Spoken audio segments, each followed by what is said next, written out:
I come back to the intellectual wellness, and it seems like you are totally engrossed in your intellectual ventures, and I'm very pleased to hear that, because that is the best way to keep your whole physical self have a strong immunity. Because when you are so creatively engaged in all these things and all these troubles you're describing, there's no time to really worry or fear or do anything else.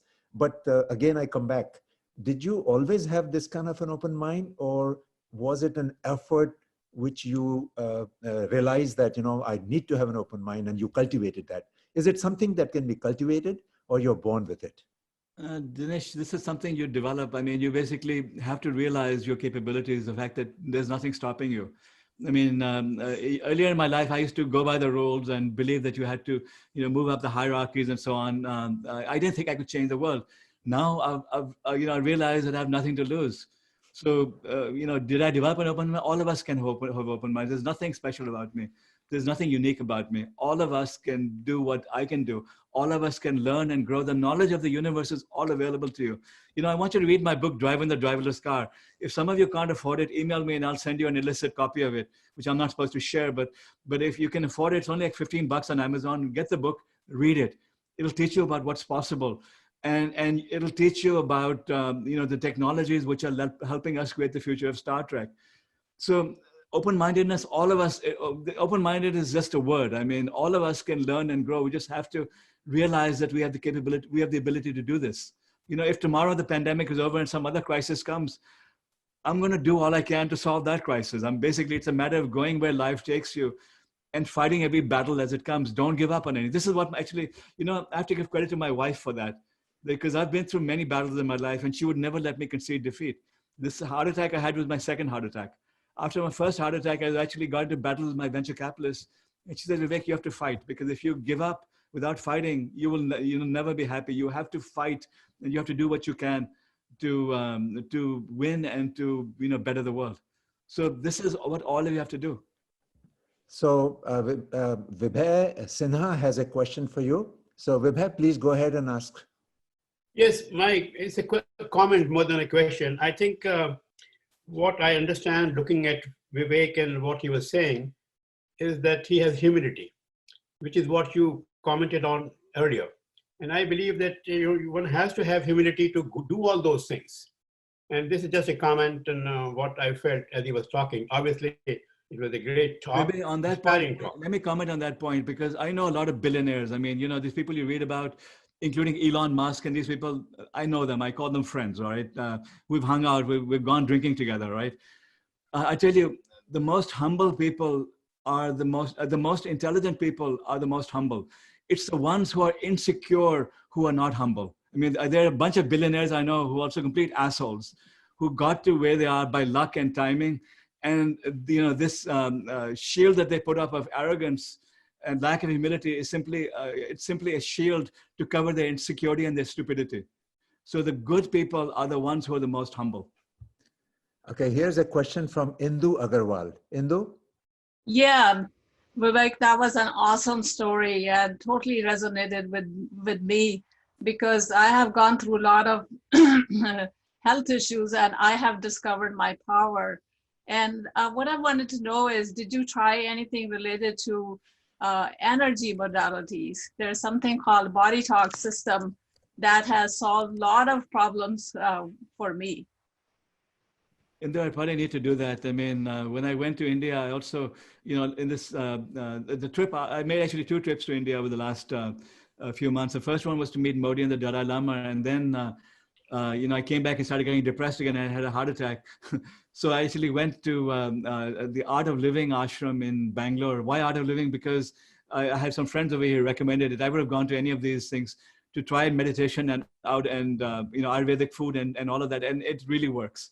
I need to get more into it. I need to try some of the things you're talking about. So, I'm guilty. I need to be doing more over there. I've been so focused on other things that I haven't been looking after my own health in that sense. But you are right. We need to be looking into all of these treatments and therapies, and the natural treatments are the solution to a lot of our ailments.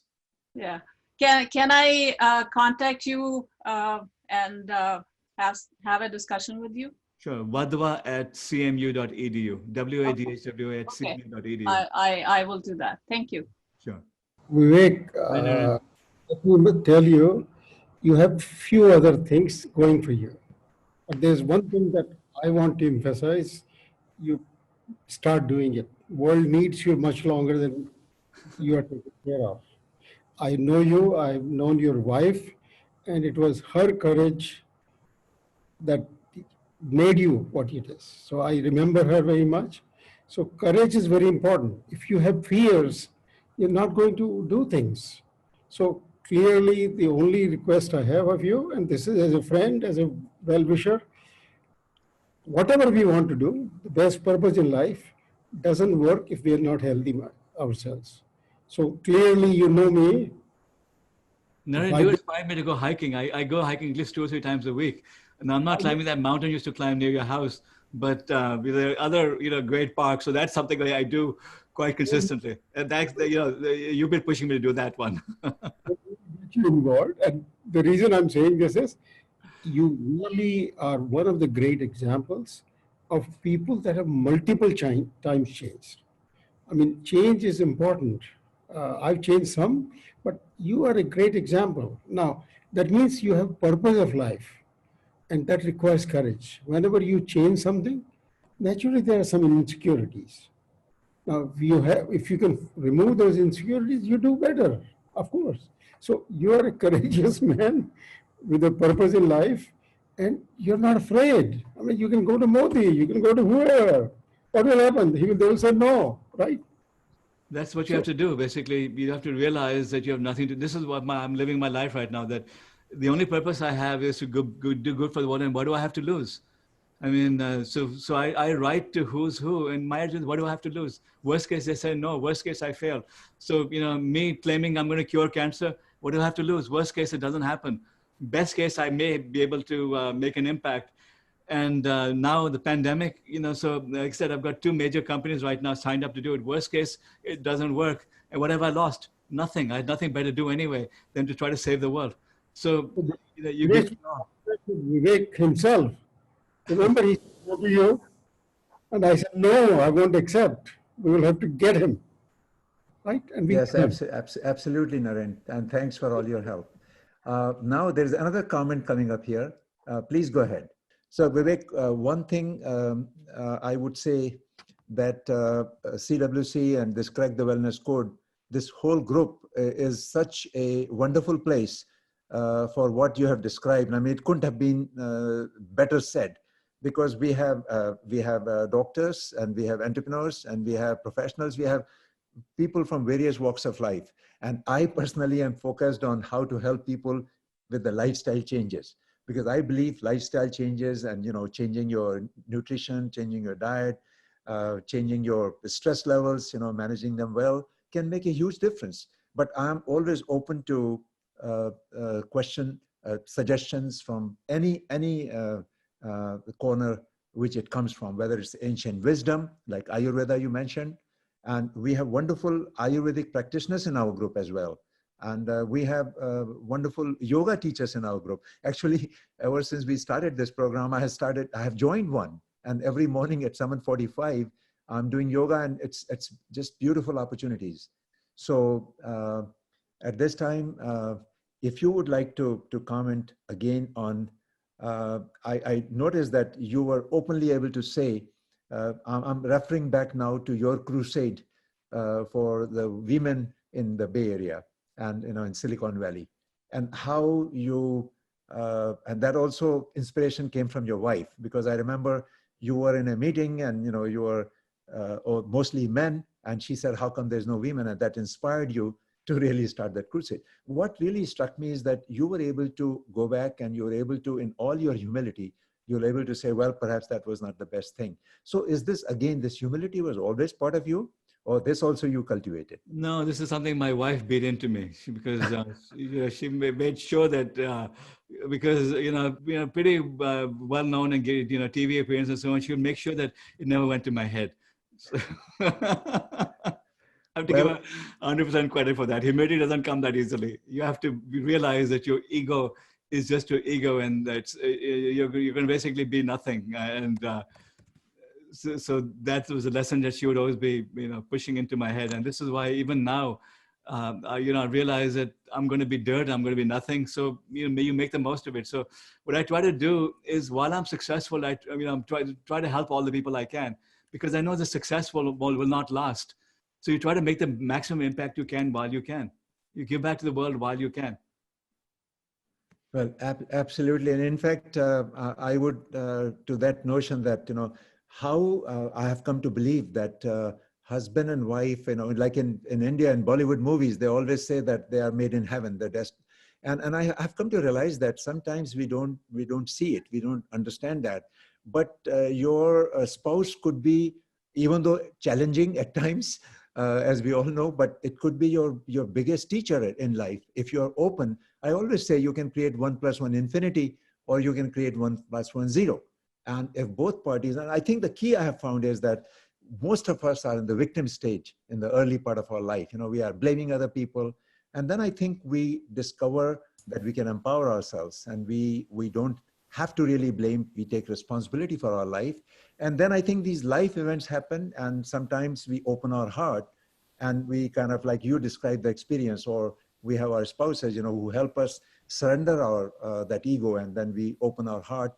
And then I think the final stage, which you are describing, when we surrender to the higher purpose, and the kind of work you were saying, that every mishap, every challenge in your life, you can turn it around, and you can serve the world to a higher degree, to a newest level. So my question to you now is that do you also have a spiritual practice, surrendering yourself, which is the stage 4, or the phase 4 people call, the victim to empower, to opening your heart, and to surrendering to the highest purpose? Seems like that's what you're doing. But I just wanted to know, do you meditate, or do you have any particular practice, or what do you do? You follow any particular ritual, routine? I wish I was that good. I'm just going where life takes me, and I do try to meditate whenever I can. And I, essentially look in my heart for the answers whenever I can, and I listen to people whenever I can. So I'm completely imperfect. But when it comes to humility, like you said, I'm going back to the Dalai Lama.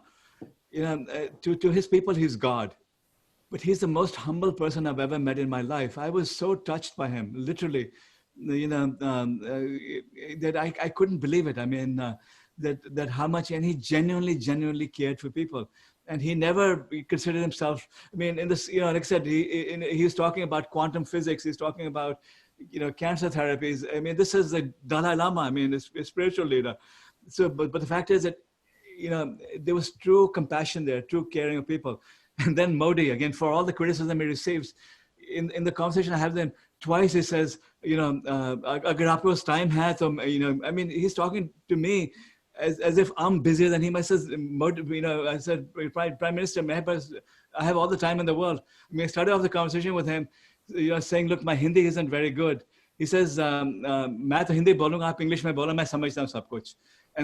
But he was so down to earth, with me, and he was as humble as could be. This is the Prime Minister of India. So what I'm telling you is that the greatest people are the most humble, because they don't get fooled by their own press, by their own aggression. The ones who are, who don't show humility, they're full of shit. Essentially, they're the ones who shouldn't believe, and they're basically doing it out of their own insecurities. No, Everything. I couldn't agree more with you. In fact, at Dalai Lama, we have at several occasions, we used to take our transformation leadership groups over there to Dharamshala. So I know exactly the place you're describing. And in one of them, the Dalai Lama agreed to meditate with our group. So we were meditating, and after that, somebody asked him, there was a question answer session. And that's where we asked him, what is true wealth and how do we create it? And that's how the book came out, which I co-edited later on. But talk about the humility. So he's describing the several tenets of Buddhism. Now here is Dalai Lama describing Buddhism. So he says, number 1, this, number 2, this, number 3, this. And then he scratches his head and he says, number 4, I forgot. And he started laughing. Now, can you imagine here is the prophet who is the master of Buddhism, and he forgets the 4 tenets of Buddhism, and he's laughing about it. And I think you described his compassion and humility. I think if we can all learn from that, and in intellectual wellness, not only it's good for our intellect, it is also good for our body, because I think humility does a lot to improve our immunity. If we can simply say, appreciate people and thank them. So there is one question which has come out as a suggestion, is that whether you have explored Cuba biotechnology. This is from Adolfo, and he's saying it's a poor country, but because of the blockade, many of their Medicare don't make it to the US. So have you explored Cuba? No, The proposal you have. It's a small country, and you can. Yeah, I was hoping to visit Cuba, but I don't think I'm ever going to make it there. So, well, Adolfo, you have any other suggestions, or let me unmute you if you want to say anything. Thank you, Vivek, for this great talk, very motivational. I'm the one who posted as a health hero. I've going on 10 years of stage 4 renal cell carcinoma. And lastly, I had they found a tumor in my brain last year. That was removed and just had an MRI yesterday, clean. So I thank you for your crusade. Yes, the medical system here in the US is very tough, very difficult. Screwed up. As you said, yes. But I went to part of my crusade is I've been to Cuba several times. They have a great biotechnology program. They have medicines that stop the transmission of HIV from mother to child. They have medicine that prevents amputees when they have diabetes. They actually have an immunotherapy in trials in New York right now that the US is in collaboration after Obama. Now with Trump, I'm not sure where it's going to go, but it was in phase 3 clinical trials. So that was my suggestion. If I heard you say that you probably never make it, but I would recommend, if you could, they do have a great program. I went there to study their educational medical systems, much different than the US. They're all about prevention. Adolfo, I have no idea where life is going to take me, but if I can get to Cuba, I'd love to go there. So it was one of the places which Tavinder and I really wanted to visit, but we never made it there for whatever reasons. But I also want to commend you on, the bringing in something I've done is use the Western and the Eastern, and, meditation has been a big part of it. I'm about to embark on completing a yoga teacher certificate program. I do believe in yoga and that spiritual power. So thank you. Thank you so much, Adolfo. And Annie, you have a question? This is Asha. Yeah, Asha, go ahead. Hi, that was a very inspirational speech, Vivek. I wanted to let you know that I had a similar experience in losing my spouse when I was only 42 due to a heart attack. And you're absolutely right. When we stop looking at ourselves and looking at others, I felt like I was able to heal myself better, but nothing, nowhere, anything compared to what you're doing. But this has been so inspirational that I want to do more for those others who have done and gone through similar things, and also from a health perspective. And I definitely will email you about some of the meditation stuff that have helped me also, unclutching and other things. Thank you so much. And once again, we remind everyone that we meet every Saturday morning and we talk about how to build your immunity especially in these challenging times. And so far we have covered the physical, where we talked about the meditation, mindfulness, nutrition, sleep, and diet. And then we talked about the emotional wellness, where we talked about how to get rid of your victimness and empower yourself and develop emotional intelligence. And today we talked about intellectual wellness and how we can keep an open mind, and how can we maintain humility, and how can we engage in creative activities. And now I turn it back to Vivek to give us a concluding summary and a comment. The concluding message is that all of you can make a real impact on the world. I mean, if you reset your lives to make it all about helping others and giving back to the world, you're going to get more happiness and feel more satisfied than anything else you can do.